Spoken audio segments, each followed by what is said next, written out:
से जाकर के उसने कहा कि अरे मैं तुमसे ही तुमको ही ढूंढ रहा हूँ, तुम वही हो ना मायावी, तुम विष्णु ही हो ना, मैं तुमको ही ढूंढ रहा था और तुम्हारे पास ही आ रहा था। अच्छा हुआ तुम यहाँ मिल गए। मैंने सुना है कि तुम कई अपना बहुत तरीका से रूप बना लेते हो, और कई बार तो ऐसा है कि तुम अपना बार बार रूप ऐसे चेंज करके बदल करके और हम राक्षसों को परेशान करते हो, हम राक्षसों को मारते हो। तो अब की बार मैंने तुम्हें पहचान लिया है। तो भगवान ने भी अपने मन में कहा, अरे हमको पहचान लियो तो कम से कम हमारा आदर करो। लेकिन जो दुष्ट बुद्धि के लोग होते हैं वो जानते हैं ये भगवान है, लेकिन फिर भी वो आदर नहीं करते हैं। देखो शिशुपाल इत्यादि जानते थे ये भगवान है, लेकिन वो कभी उन्होंने भगवान का आदर ही नहीं किया। और जो भगवान का आदर नहीं करता है, धर्मेण हन्यते व्याधि धर्मो रक्षित रक्षिता, जो धर्म की रक्षा नहीं करता है वो क्या होता है, धर्म ही उसको मार डालता है, भगवान ही उसको नष्ट कर देते हैं, मार डालते हैं। तब हिरण्याक्ष ने जब वराह भगवान से लड़ना प्रारंभ किया, धीरे धीरे इतना भयंकर युद्ध हुआ, बहुत वर्षों तक चला हुआ युद्ध। आखिरी में हिरण्याक्ष भगवान ने उठा करके एक ही पटकना दिया और वो समाप्त हो गया है। एक बार बोले वराह भगवान की जय। और जब हिरण्याक्ष समाप्त हो गया तो भगवान ने जाकर के समुद्र में पृथ्वी को अपने सूंड पर रख लिया और सूंड पर रख करके लेकर के आए और ऋषियों के सामने, बड़े बड़े ऋषि महात्मा उनके सामने पृथ्वी की फिर से स्थापना कर दिया।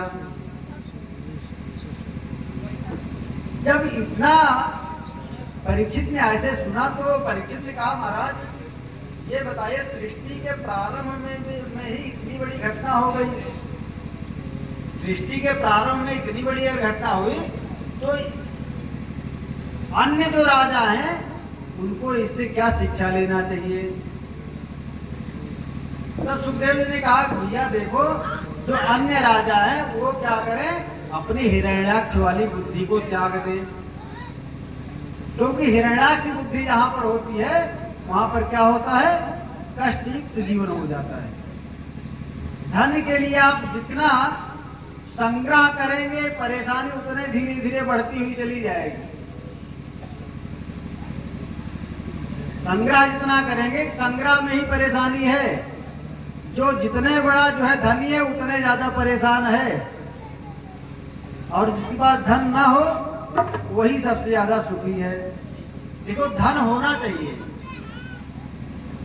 धन होना चाहिए, लेकिन कितना धन होना चाहिए, जितने में अपना उधर पूर्ति हो, मतलब अपना काम चलता रहे, उतने धन होना चाहिए। तब सुखदेव जी ने कहा कि मैंने जो आपको कथा सुनाया ये हिरण्याक्ष की कथा है, और हिरण्याक्ष जो है इतना क्रूर कर्म कर दिया जिसका परिणाम इतना भयंकर हुआ। देखो जो व्यक्ति असमय में काम करता है उसका भी यही हाल होता है।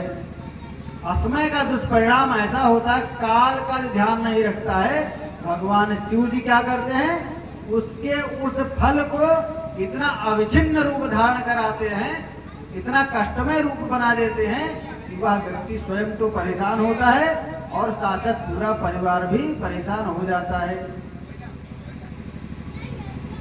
उसका पूरा परिवार उसी में नष्ट हो जाता है। दो लोग पैदा हुए हैं, कौन कौन, हिरण्याक्ष और हिरण्याकशिपु। हिरण्याकशिपु बहुत ज्ञानी था, ऐसा नहीं वो ज्ञानी नहीं था, बहुत ज्ञानी था।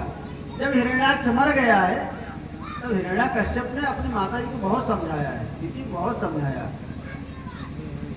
लेकिन दिति ने हिरण्याकश्यप की बात नहीं मानी। और दिति ने क्या कहा कि देखो देवताओं ने मिल करके तुम्हारे भाई को मार डाला, इसलिए तुम ऐसा कोई उद्योग करो जिससे कि तुम्हारे भाई का जो बदला है वो तुम लो, अपने भाई का बदला लो आप।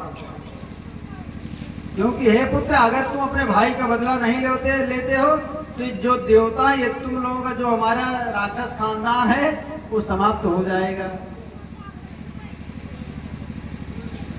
देखो बहुत सारे लोग ऐसे होते हैं, सब कोई अपने अपने परिवार को बचाना चाहता है। तो राक्षस जो है, वो राक्षस अपने ही परिवार को बचाना चाहते हैं। वो जानते हैं कि मैं गलत कर रहा हूँ, लेकिन फिर भी वो अपना घर बसाना चाहते हैं।